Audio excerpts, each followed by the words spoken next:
Equivalent ratios and tape diagrams. We will find equivalent ratios and solve ratio problems using tape diagrams and equivalent ratios. Equivalent ratios are ratios that represent the same part-to-part or part-to-whole relationship. Ratios are equivalent if there is a non-zero number that can be multiplied by both quantities in one ratio to equal the corresponding quantities in the second ratio. Equivalent or equals means they're the same thing, just like when we reduce fractions. So here, if we have a ratio 7 to 3, if we can multiply both numbers by 2, we will get 14 to 6, which means those are equivalent. 17 times 2 equals 14, and 3 times 2 equals 6. The ratio of pens to pencils is 5 to 2. List two equivalent ratios of 5 to 2. So if we have 5 to 2, let's say we multiply both times 2. So we would get 10 to 4.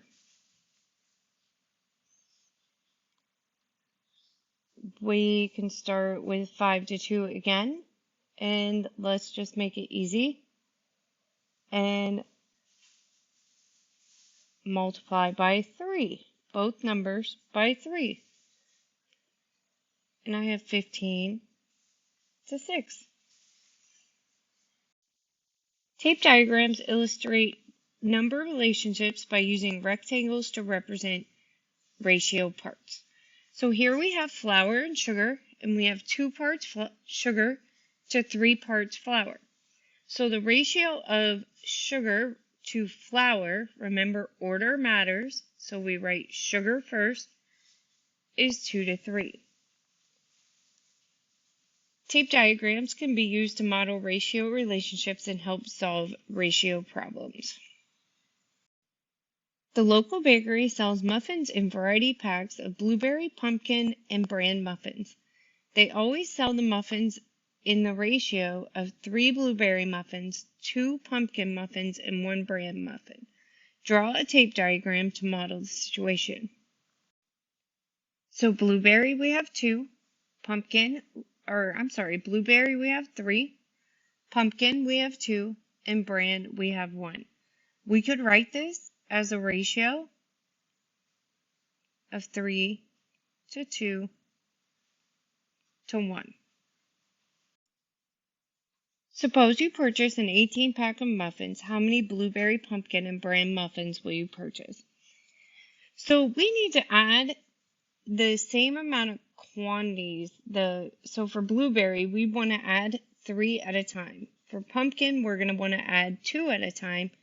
And for bran, we want to add 1 at a time. And then we can count and see how many we have. So I can count now, and I can see that I have 12 total muffins. Well, I want 18, so that's not enough. So let's add 1 more set.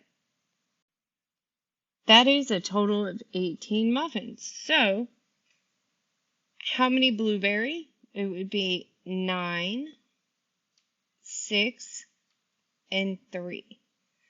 Another way to figure that out would have been to count up our original amounts. So let me get rid of the other stuff. So with the ratio that I have a total, if I add these up, 3, 2, and 1, add those up, I have a total of 6 muffins. Then I can say, well, I want 18, so I can do 18 divided by 6, and that gets me 3. So that means I need 3 sets of this. So that means I can multiply the blueberry times 3, which would get me the 9 blueberry, the pumpkin times 3, which is 6, and the brand times 3, which is 3. If I add all those up, that gives me the total of 18 muffins. Proportions, scaling up and scaling down. Proportions are equations that state two ratios are equal, and you're going to see that with this equal sign. In proportions, the quantities composing each part of the ratio have the same multiplicative relationship between them.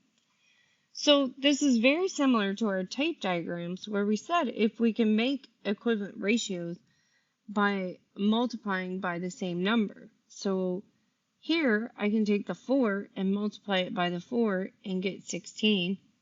5 times 4 is 20, and those two ratios are equivalent.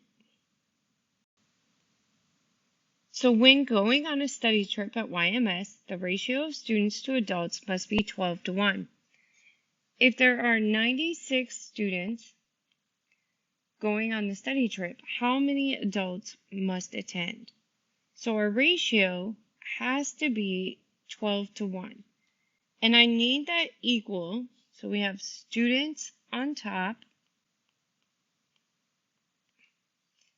adults on the bottom. So I'm going to need that to be equal to 96 students. So now I have to figure out, well, how and what do I multiply by to get from 12 to 96? So I have to multiply by 8.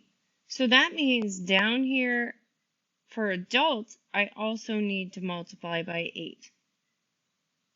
So my equivalent ratio is 96 to 8. And adults are on the bottom, so that means I need 8 adults. Okay, your turn. You try it.